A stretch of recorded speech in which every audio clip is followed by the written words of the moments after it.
So let's start again. So now I'm going to discuss about the way or the methods that we can apply when we want to solve an optimization problem.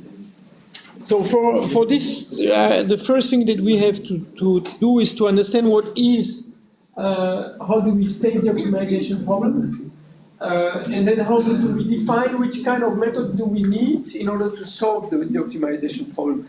And there will be a step in between where we have to decide which kind of mathematical problem are we going to send to an optimizer in order to solve the problem that we want to solve.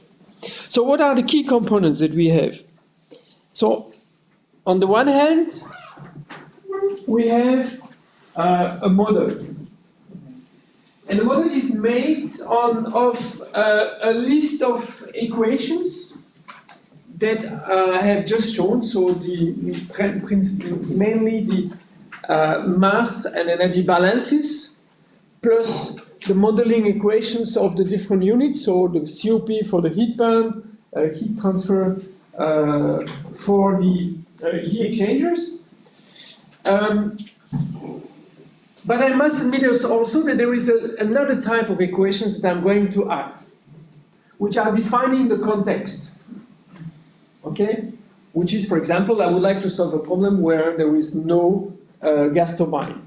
Or I would like to do a calculation when with a minimum amount of, with this amount of gas that is used. Okay? So this would be defined as being the context specifications. The context specifications is just an additional equation that says that, for example, the level is equal to a value.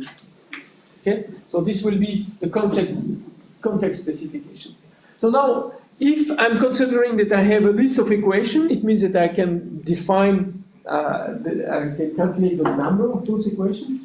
And then if I'm looking at the content of those equations, in fact, I realized that there are two types of mathematical entities in each of the functions that I have to use. There is something which will be a variable. A variable is something that I do not know what is the value. I would like to use the model to calculate those values. Okay? And then the parameters. Example, the specific cost of the gas, specific cost of electricity, the Carnot efficiency. Okay? Those are parameters. It means that those values have been fixed by me or by the one who has developed the model and believes that this is the right value for in this case. Okay? So therefore, two types of variable of entities. The parameters that are fixed by you a priori, and they are assumptions in reality, and then variables that you like to calculate. Now, if you make the difference between the number of variables that I will name the state variables, so that define the state of the system, if you make the difference between the number of states variables that you would like to know, so this is the reason why you develop the model, is because you would like to know the value of the state variables, so the value of the flows, the value of the sizes, okay? And if you deduce from this the number of modeling equations, we obtain what we name the number of degrees of freedom of the system. So the number of degrees of freedom is the difference between the number of state variables and the number of modeling equations. In order to be able to calculate the state of the system, it means that I have to fix the value of all the degree of freedom of my system. Okay? Because if the degree of freedom of the system is equal to 0, I have enough equations to calculate all the values that I would like to know. Okay? And I need to have something which is square. In addition, it needs to be, all the equations have to be independent. Okay, but so the first condition is that I need to have enough equations to fix the value of the state variables. A part of those equations will come from the context specifications. Okay? Okay, so those are values that I know the reason why I'm fixing to a given value. Okay, which means that at the end I will have a number of variables that are still unknown. So it's the number of degree of freedom of the system minus the number of specifications that I have added. And if this number of decision variables is not zero, it means that I still have a question on how to find the values of those variables. And I remind you that those values, which are the decision variables, you have no reason to fix this variable to one value or to another one. Okay? There is nothing that tells you what is how to fix the value. Okay? And I would use this as a trick. A decision variable is a value for which I have no reason to choose between one value or another one. But I have something that is always available, is that this value, because of the validity of my model, is always between a mean and a max. Okay? This is important. The value is always between a mean and a max. Otherwise, the model has no, is not consistent for you, for your application. Okay? So I know the range, but I do not know the reason why I would fix this value to something or to something else. And this is then the purpose of the optimization. The purpose of the optimization will be to fix the value of the decision variables in such a way that you reach an objective. I have here used a CT, which is it's a French abbreviation. It's coût total, so total cost. Okay. And what you are going to do is that you are going to fix the value of the decision variables in such a way that you reach an objective. That is, for example, minimizing the total cost. But you could also decide that your goal is to minimize the total carbon dioxide emissions. Okay, and you would have another way to fix the value of the decision variables. Okay, so what does it mean? You choose an objective. You write a formula that is going to link the value of the state variables to the objective. Okay, so it's a key performance indicator that you want to minimize or maximize. Okay, and then what you will do is that, in fact, what you want to know is not only the value of the decision variables, but the value of all the state variables in the systems. You want to know what are the flows everywhere. Okay? You want to know what is the size of each of the units. Okay? So your goal is to minimize the objective function by defining the value of all the state variables, provided that all the modeling equations are satisfied. It means that the mass and the energy balance are satisfied, that the modeling equations are satisfied.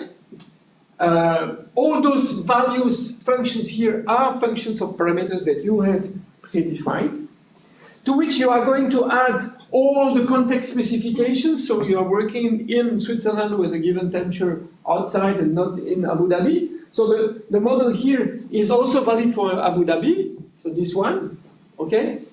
But you are going to fix a given context, so you fix now the temperatures at which the system, in which the system is going to operate. This will be the context specifications. And you would like to find a value in such a way that, on the one hand, each one of the decision of the state variables is between the bounds, because you want to be sure that your model makes sense. And in addition to this, you will add some inequality constraints that are defining not only the validity of the model, but the validity of the search space. For example, you are going to say that EPFL can use a gas turbine, but will not install a power plant for the rest of Switzerland. Okay, so it means that you will say that the gas turbine is, has a size which is limited. Okay? And this will define a specific bound that can be added. Okay? Another element that could be considered is that, and you do not want that the total amount of carbon dioxide over the year is above a certain value. Okay? So this will be a complex equation that you will add in the system in such a way that at the end you will be able to calculate the best value for all the state variables. Okay? So this is the definition of the thermoeconomic optimization, which means that we have new elements in the system. So up to today we had models mainly and performance indicators. Now I have an objective and I have inequality constraints that I have added. So what are the kind of inequality constraints that we will be facing? So the inequality constraints are very important in optimization. First, because they define the limits of the search space, and a numerical tool that is going to do optimization will always try to go on the bounds. Okay? If I have to go down and find the lowest place in this room, there is a big chance that I will hit the wall. Okay? And in this room was the definition of my inequality constraints. Okay? And in the context of an energy system, so there are different types of constraints. On the one hand, there are limits in operation. So it means that even if you can solve the equations and the equations are still valid, you will say, I would like not to operate faster than this value, okay? Or you cannot go above this pressure, right?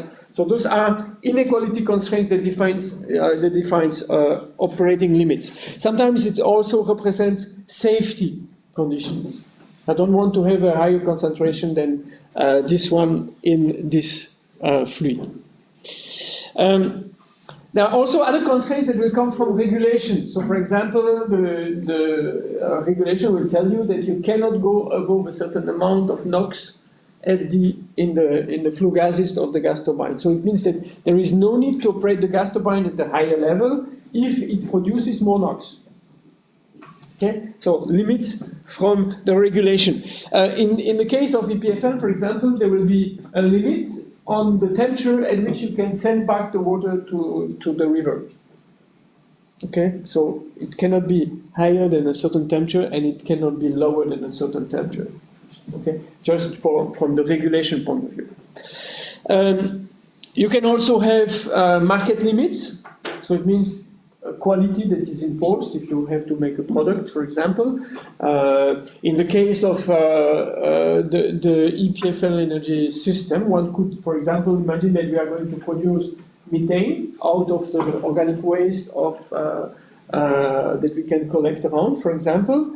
But this methane, if you want to sell it as a product on the grid, needs to have a certain concentration of methane and cannot have a huge amount of carbon dioxide in it. Okay, so this will be imposed as inequality constraints. There are also technological limits. So, for example, a material that cannot withstand a given pressure.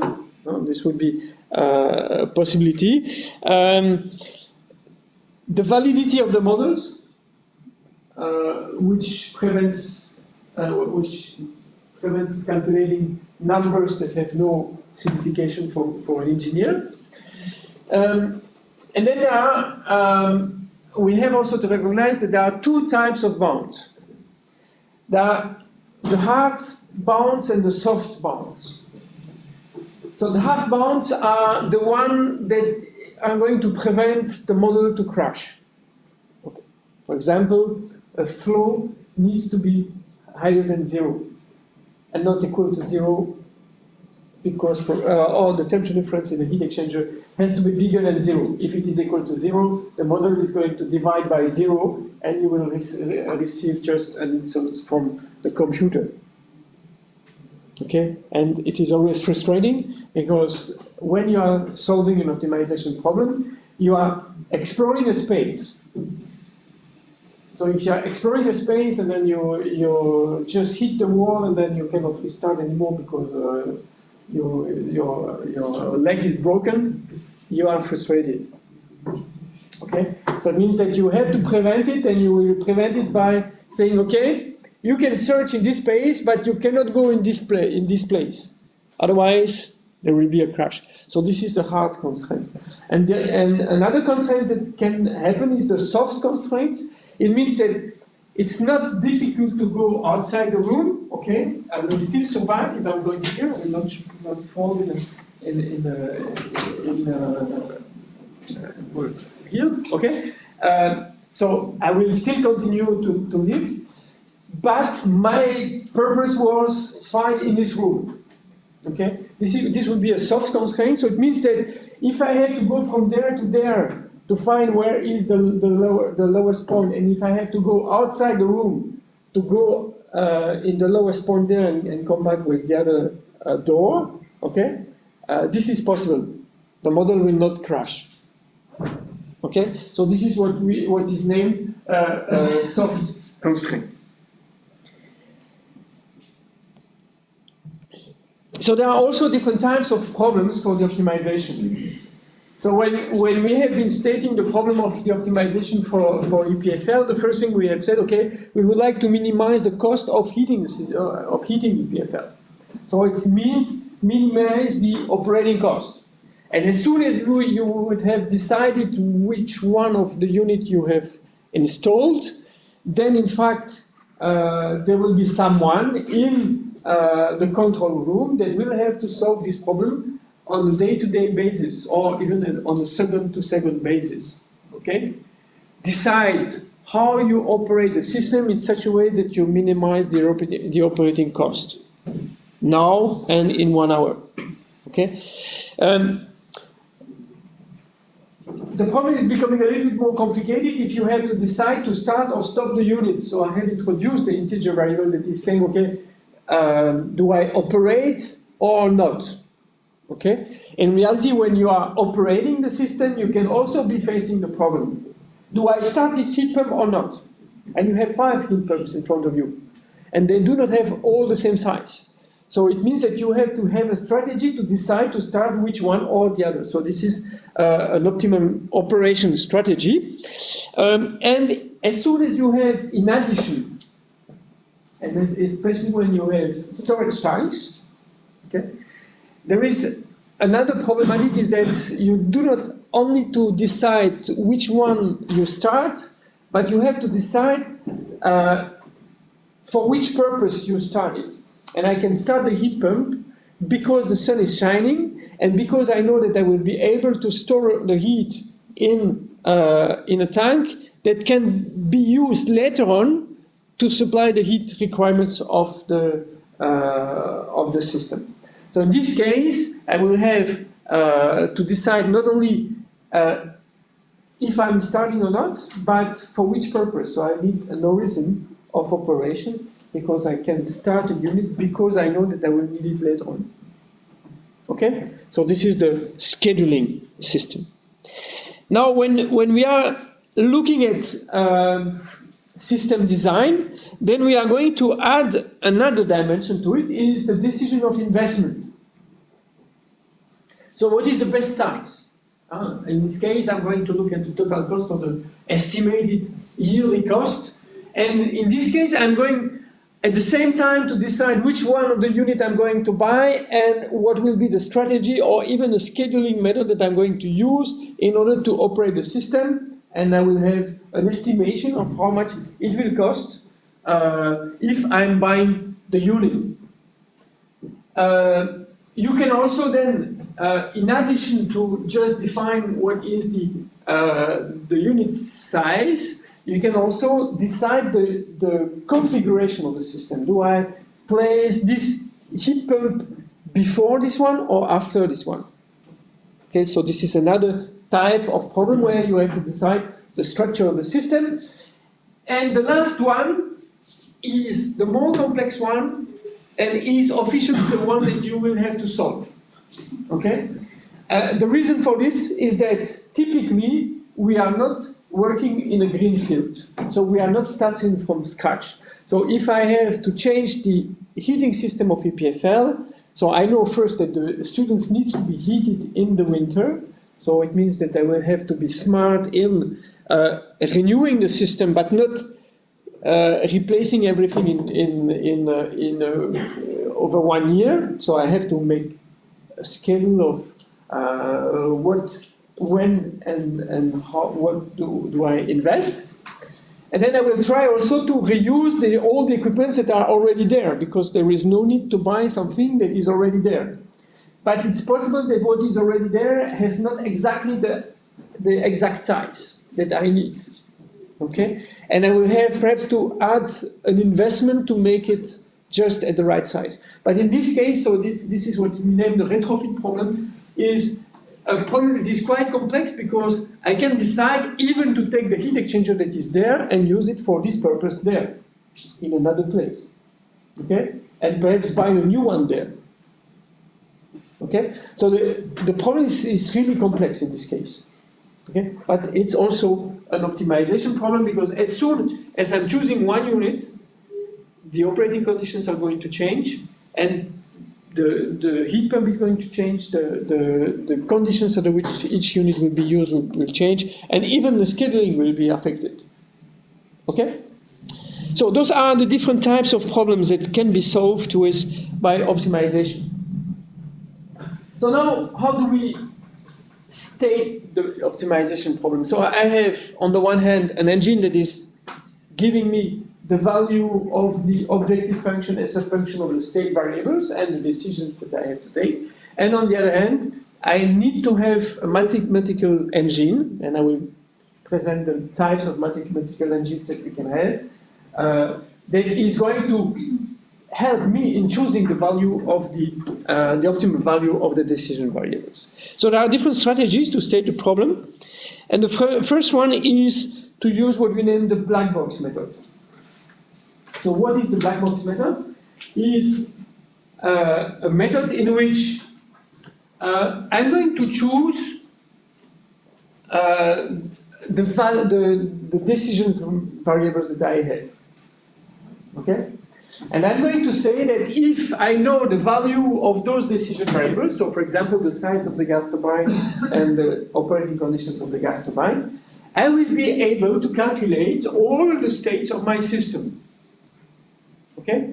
So it means that I need to have a method that allows me to identify which are the decisions variables, and if I have the decision variables, then I will be able to solve the value of all the other variables. Okay? So I have n state, so which was the n variables that I want to solve. I define the degree of freedom and the number of decision variables. And what I know is that if I'm fixing the value of the decision variables, I will be able to calculate all the other decision variables by solving the model.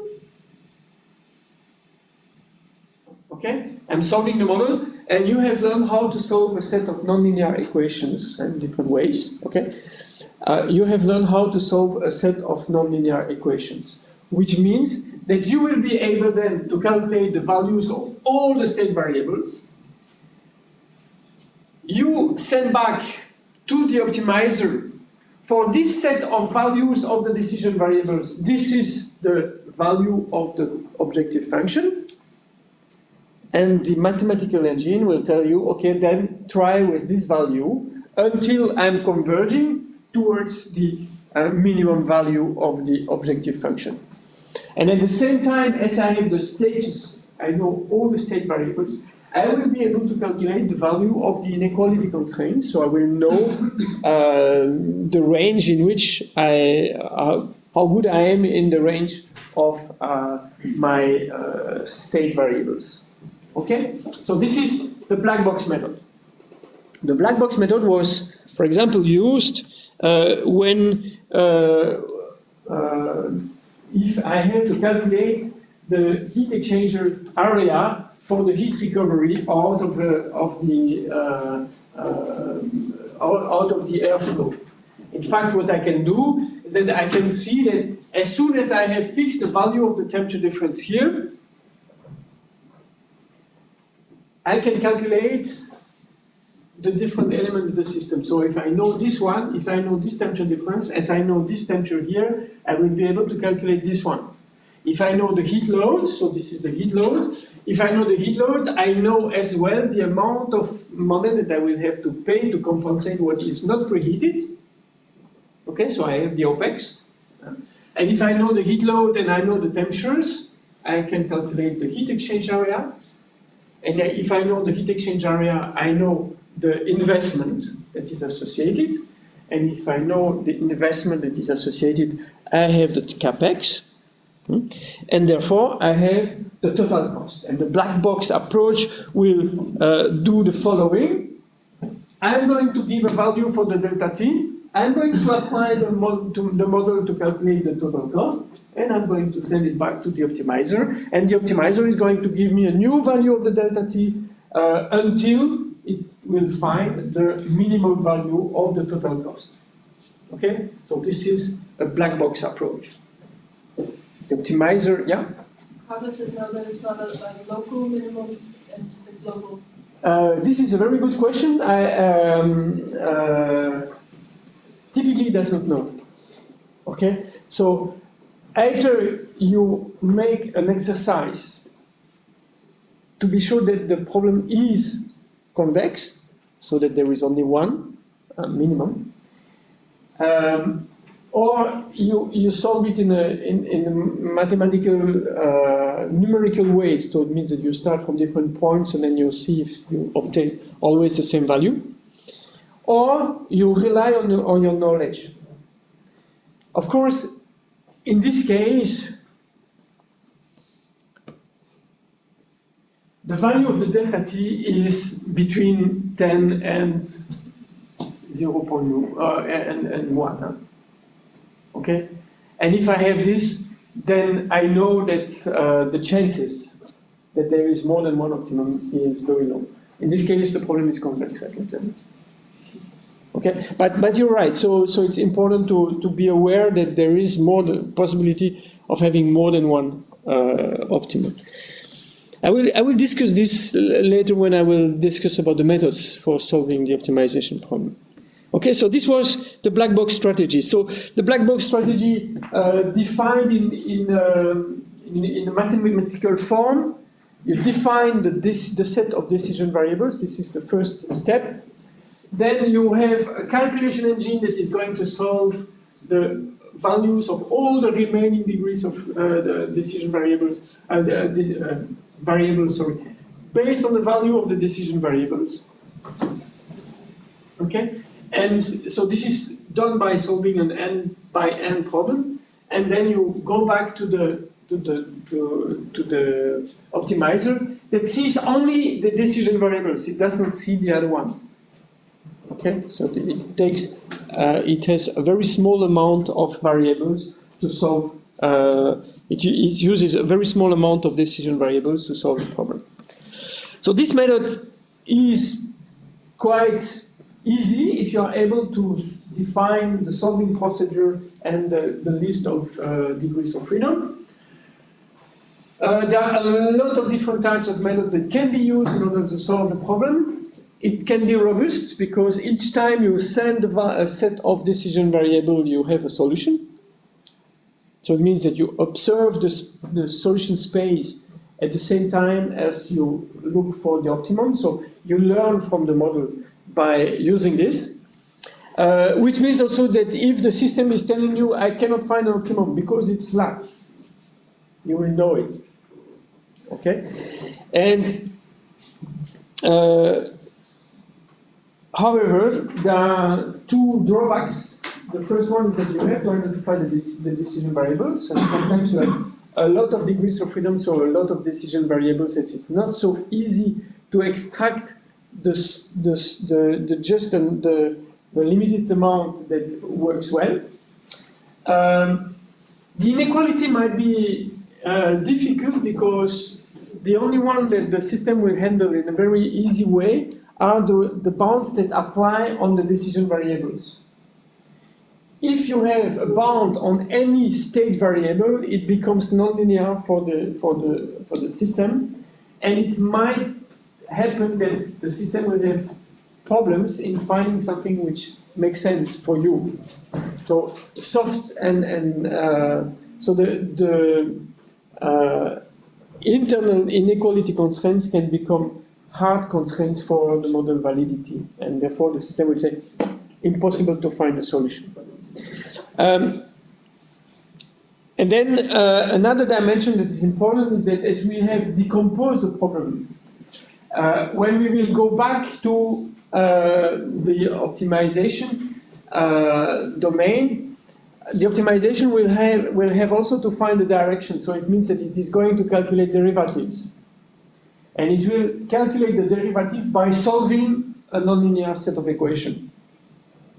Okay? Which means that there is a risk that there will be noises in the system on the one hand, and there is another dimension is that for each variable we will have to make perturbations.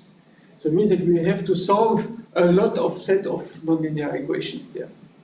Okay, which is not always so easy. The alternative approach, yeah, I have already commented it. So the alternative approach is to say that, okay, let's rely on mathematicians. Mathematicians are providing us with methods that allow us to solve everything in a simultaneous way.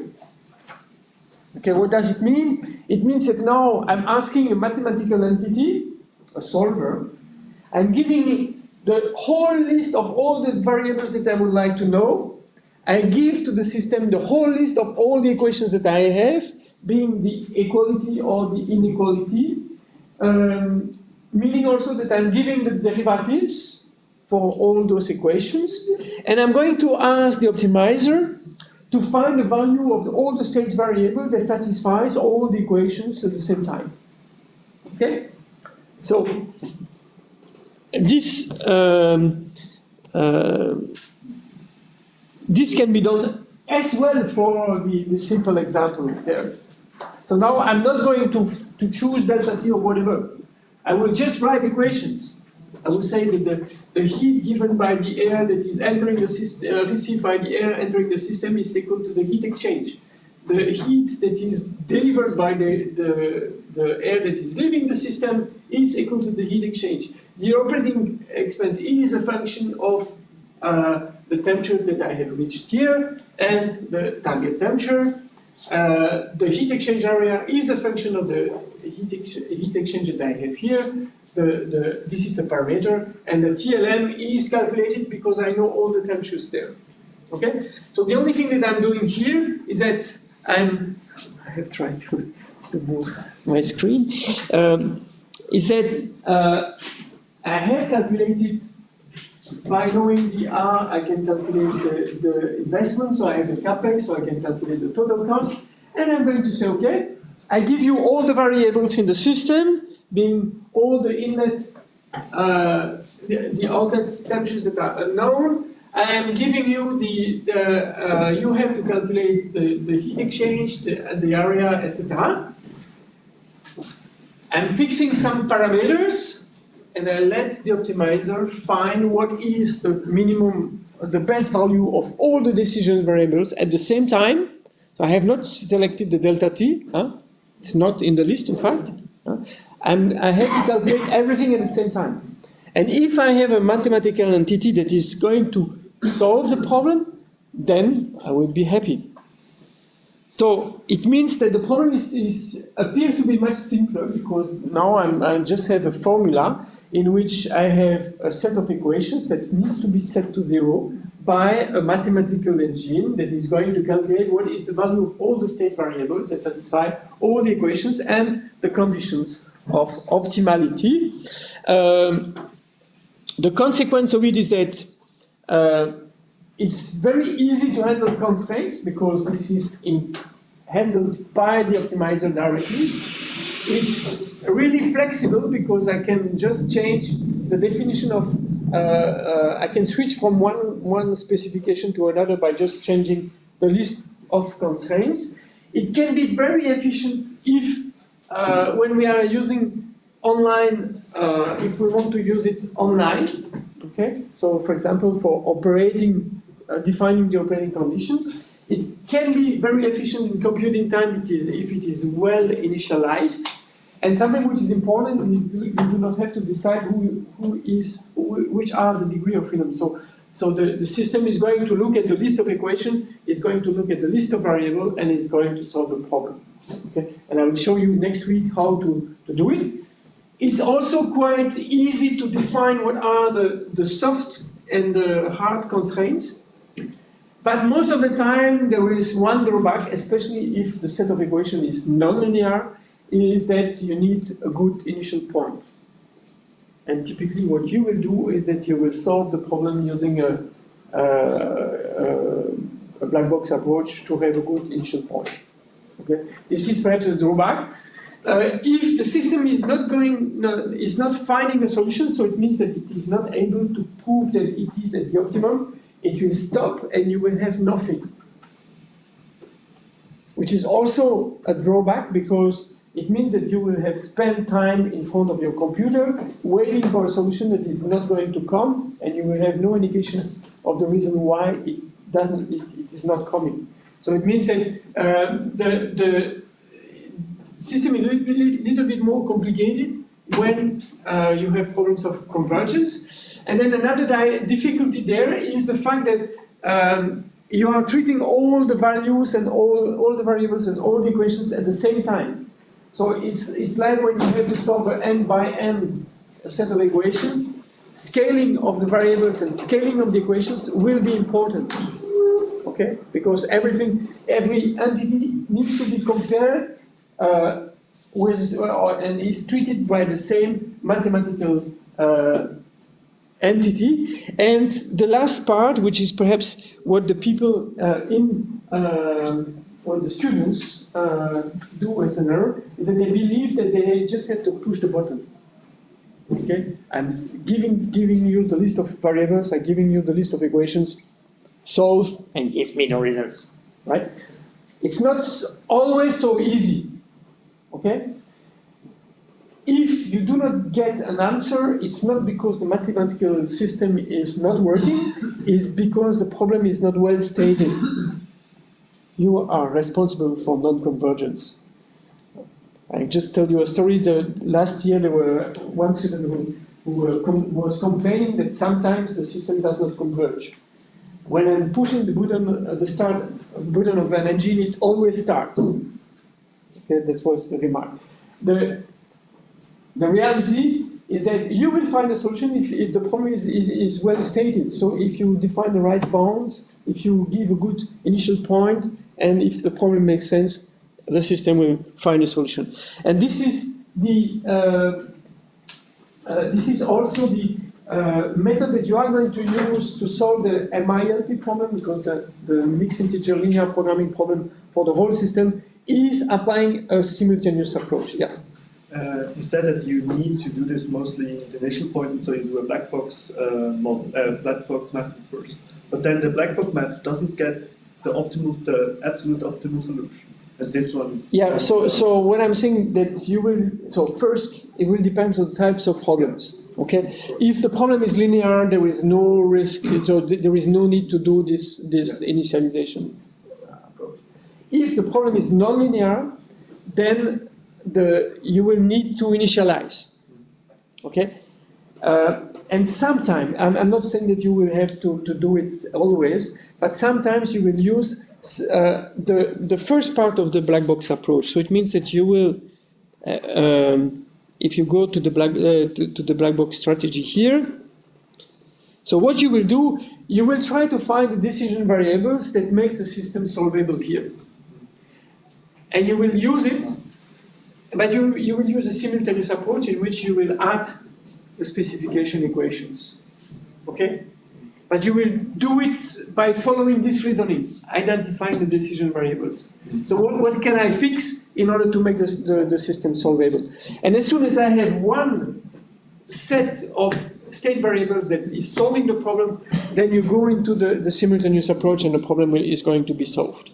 Okay? And just to conclude, so there is another, a third hybrid method that can be applied to solve optimization problem, is the combination of the two. You could have some sub-problems that can be solved with the black box approach. And you can have, with the black box approach, a generation of some of the constraints that you will solve with a simultaneous approach. Okay? This is what is explained here. So you choose some decision variables and you accept, in addition, to have some values of specifications that are unknown. You solve the model and you solve the specification equations together with the optimality conditions. Okay, this is what we name the two-level approach. For complex problems, this can be not so difficult. And I give you one example. Let's assume that you take the EPFL problem, and that you consider that instead of having linear models for the heat supply and for the heat pumps, etc., but you have complex models. What you can do is that you can decide, okay, let's assume that the optimization, there is one optimizer who is going to decide the size of each of the elements.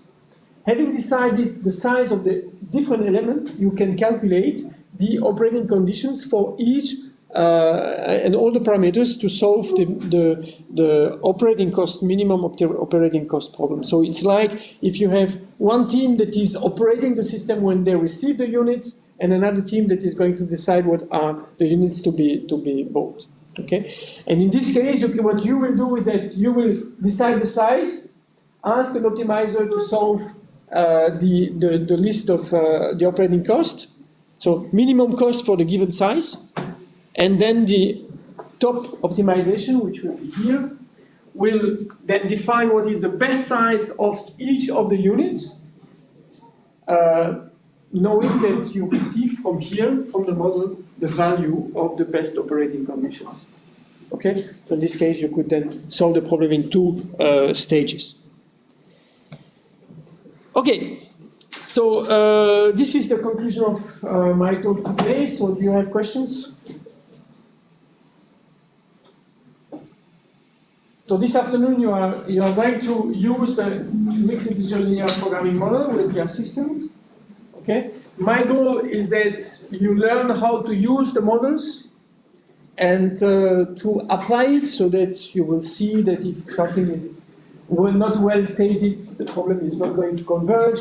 That when you do some assumptions, you obtain different answers. Okay. And I'm saying this because this model will be used in the remaining weeks up to the end of the project. So it's not completely finished. So you have to learn how it can be used, because then afterwards you will be able to use it and to refine it in the future. Okay?